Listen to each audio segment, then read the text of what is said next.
Moin Moin, hallo und herzlich willkommen zu einem neuen Video hier auf meinem Kanal. Und heute gibt es hier eine Runde Shakes and Fidget. Ja, und heute mal ein Video, was ich immer so einmal im Jahr etwa mache. Ich glaube, es ist jetzt schon ein bisschen länger her, dass wir das gemacht haben, das letzte Mal.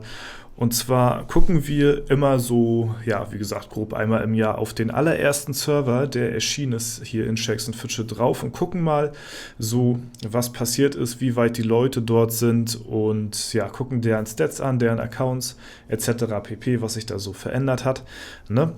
Und ja, dadurch, dass es halt der erste Server ist, ist es halt immer ja, ein besonderer Server, weil man davon ausgeht, da sind die Leute halt am weitesten. Das stimmt immer nicht ganz so. Es gibt halt auch noch Server, die ein bisschen älter sind, wo die Leute ein bisschen weiter am Level sind, aber es kommt immer drauf an, wer wie wo drauf spielt und so, ne? Und ja, es gibt ja auch noch massig weitere Server hier in Shakes and Fidget, ne? Und genau, da wollte ich einfach mal euch fragen, falls ihr noch irgendeinen interessanten Server seht, muss ja nicht auch unbedingt Deutschland sein, sondern kann ja alles Mögliche sein hier. Ne, gibt ja, ja ganz, ganz viele verschiedene Server überall hier. Falls ihr noch irgendeinen interessanten Server kennt, wo man mal drauf schauen könnte, ne, wo man ja so weiß, oh, da passiert irgendwas, das ist so nicht typisch oder das ist irgendwie ein bisschen ungewöhnlich, das könnte interessant sein, dann sagt mir gerne Bescheid, schreibt mir das in die Kommentare, lese ich mir durch. Ne? Aber heute gucken wir jetzt erstmal auf die Welt Nummer 1 und schauen mal, wie weit die Leute da sind. Ja? Wie viele Leute hier schon auf dem Server jetzt mittlerweile angemeldet sind. Ah, okay, 529.000 sind hier gerade auf dem Server angemeldet. Ich weiß zwar nicht, warum ich hier auf Rang 475k rumlunger hier. Wahrscheinlich, weil einige Leute den Account auch wieder gelöscht haben oder so, keine Ahnung. Ja, wenn man das jetzt mal mit meinem Server vergleicht, ja, ist schon ein bisschen mehr auf jeden Fall. Ne? Also an die ja, Spieleranzahl kommt kaum ein Server irgendwie ran. Ich weiß nicht, wie es bei den internationalen Servern aussieht. Ich glaube, da sind auch manche dabei, die sind ziemlich krass unterwegs. So, auf W27, guck mal, allein auf W27 sind wir schon 400k. Ich glaube, auf den, ich weiß gar nicht, wie viele auf dem ersten internationalen Server rumlungern. Das könnte man ja nochmal kurz hier überprüfen. Das interessiert mich jetzt mal. Könnte es ja sein, dass da nochmal deutlich mehr am Start sind. Hier internationale Welt Nummer 1, der war ja damals auch sehr besonders gewesen, als er rauskam. Was haben wir hier? Boah, okay, das ist krass. Also das ist heftig. Ja, da schon eine Ansage auf jeden Fall. Ne? Aber heute gucken wir erstmal auf den ersten deutschen Server drauf und schauen mal, wer hier auf Platz 1 ist. Den kennen wir natürlich, den guten Dude hier, das ist der Viper, ne? 1978, der hier auf Platz 1 natürlich fast unangefochten ist, ne? Gefolgt hier von Manchurian, ja, und hier sieht man schon, die haben hier schon teilweise die 300k Stats geknackt, so, das ist schon eine Ansage, so, ne? Das ist schon ziemlich nice. Es gibt, glaube ich, auch irgendwo einen Magier, Suchiro oder so heißt der, glaube ich, der hat nochmal deutlich krassere Stat-Punkte, weil der mehr auf Glass-Cannon geht, das heißt, er pusht mehr das Hauptattribut. Ist ja hier beim Kundschafter genauso, ne? Und ja, das ist schon ziemlich krass. Die 134k Basis-Stats und 51k Basis-Stats. Ne? Das ist schon interessant. Mal gucken, wer ist hier der Level höchste. 608. Der Flo-Hops hier. 616 ist hier einer. Okay. Ich weiß gar nicht, Dr. Darm ist ja so der höchste Spieler momentan überhaupt. Habe jetzt aber nicht ganz im Kopf, auf welchen Server der spielt. Ich glaube, auf Server 4 oder so. Ich bin mir jetzt nicht ganz sicher.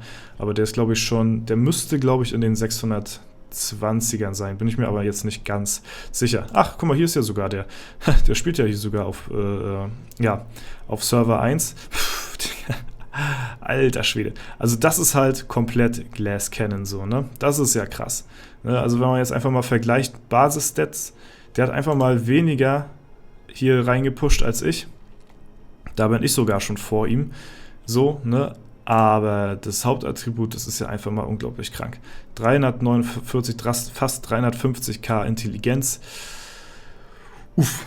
Also von denen möchte man kein Crit kassieren. Ich glaube, das ist auch der höchste Spieler oder der Spieler, der sein Main-Attribut am höchsten gezogen hat. Ne? Aber halt eben dadurch, dass er halt so viel in sein Hauptattribut und so wenig in sein Nebenattribut geskillt hat, ne, kommt halt diese Zahl zustande. Hier. Er ist ja auch gut am Start, aber er ist ja noch ein bisschen mehr noch 20k mehr Basis-Stats reingesteckt in sein zweites Attribut, in sein Nebenattribut, ne?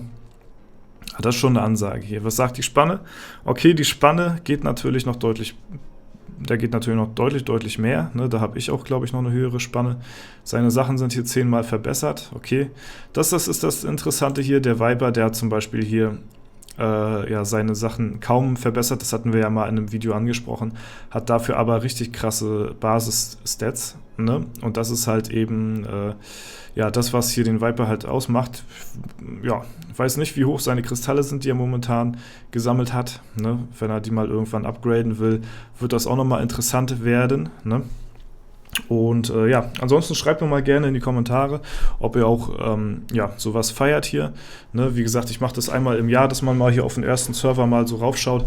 Ne? Vielleicht gibt es auch ein paar andere Server, aber von den letzten Videos, wo wir hier immer auf S1 unterwegs waren, da war das Feedback eigentlich durchweg positiv und kam eigentlich auch gut bei den Leuten an, mal so zu sehen, was so die stärksten Spieler, sag ich mal, hier in Shakes and Fidget so treiben. Ne, man sieht, viele sind gar nicht so top ausgerüstet. Ne, wenn man sich das mal teilweise anguckt, laufen auch ein paar mit schwarzen Edelsteinen rum.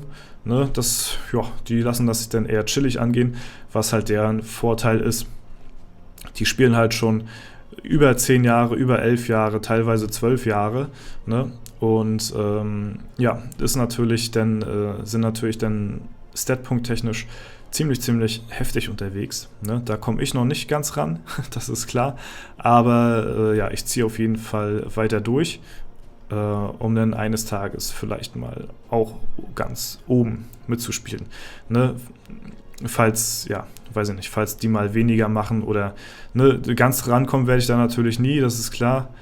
Aber vielleicht schafft man das ja doch irgendwie so ein bisschen in die Range zu kommen davon, ne?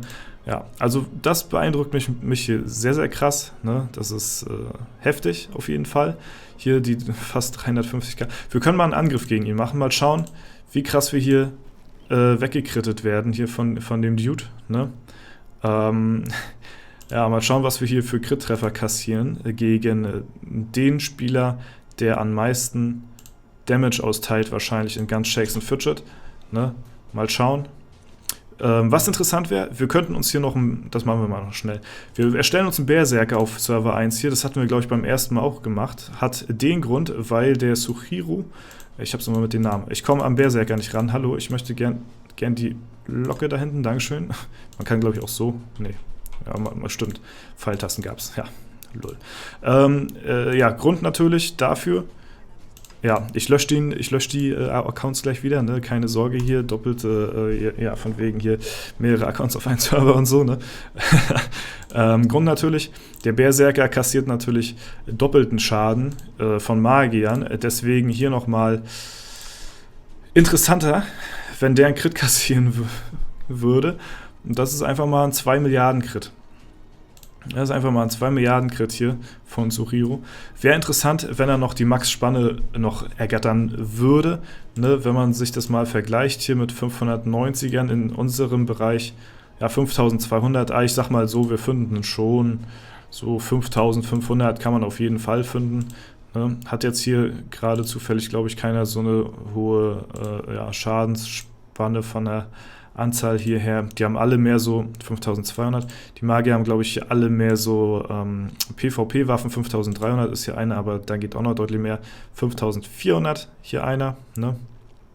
Da geht noch einiges mehr rechts raus, aber will man natürlich nicht haben, wenn man in der Arena weiter oben stehen möchte oder konstant weiter oben stehen möchte man natürlich eine geringe Spanne haben, ne, ist ganz klar, weil man halt sonst auch gegen lowere Gegner verlieren kann, wenn man einfach mal keinen guten Crit-Treffer raushaut, sondern ganz lowe Crit-Treffer und dann halt der Gegner eben, mehr krittet. Deswegen ist der Suchiru auch, wenn er so viele Base-Stats hier in seinem Hauptattribut hat, deswegen ist er auch nur auf Platz 14, weil er halt sehr, sehr unkonstant ist und wahrscheinlich von Leuten hier unten teilweise besiegt wird, ne, die ihn dann immer 200 Ehre abfarmen. Und wenn er aber gegen Leute da unten kämpft oder weiter da unten, dann kriegt er ja gar nichts, weil er von der Ehre viel zu weit weg ist und so, ne.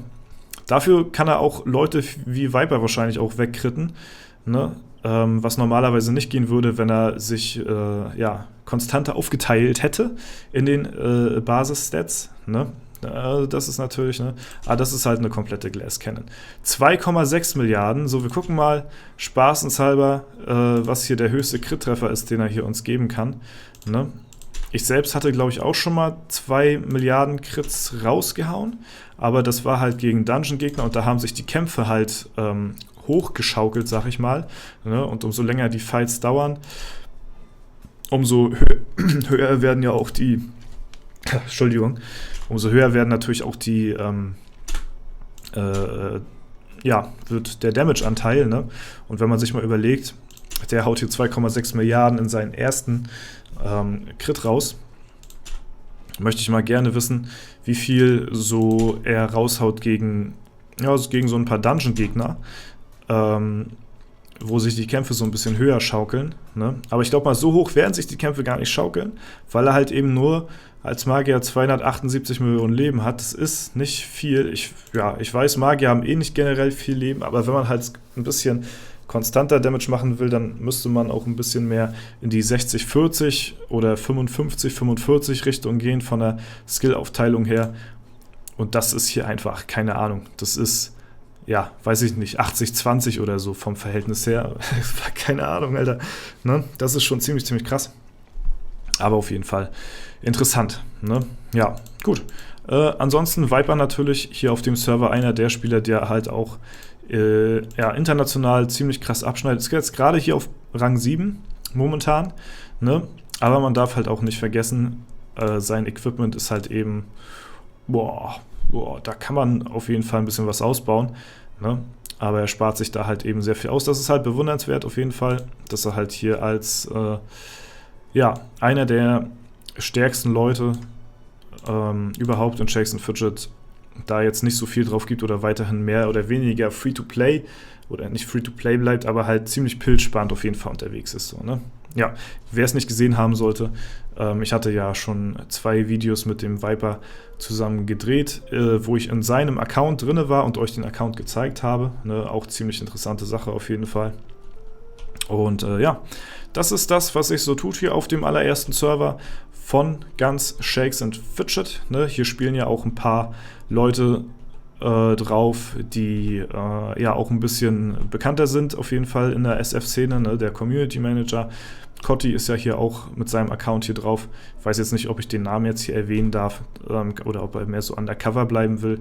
Ne? Da habe ich jetzt keine Ahnung. Ich glaube, das ist ja schon mehr oder weniger bekannt.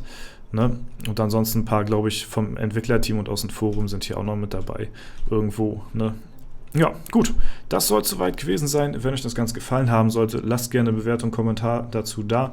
Ansonsten würde es mich auch interessieren, wenn ihr so ein Format feiert, wo ich mal auf so ein paar ältere Server gehe oder ein paar außergewöhnliche Server und da mir ein paar außergewöhnliche Accounts angucke. Ne? Lasst es mich gerne wissen. Ansonsten war es das soweit mit dem Video. Ich wünsche euch noch einen super schönen Tag. Vielen lieben Dank fürs Zuschauen.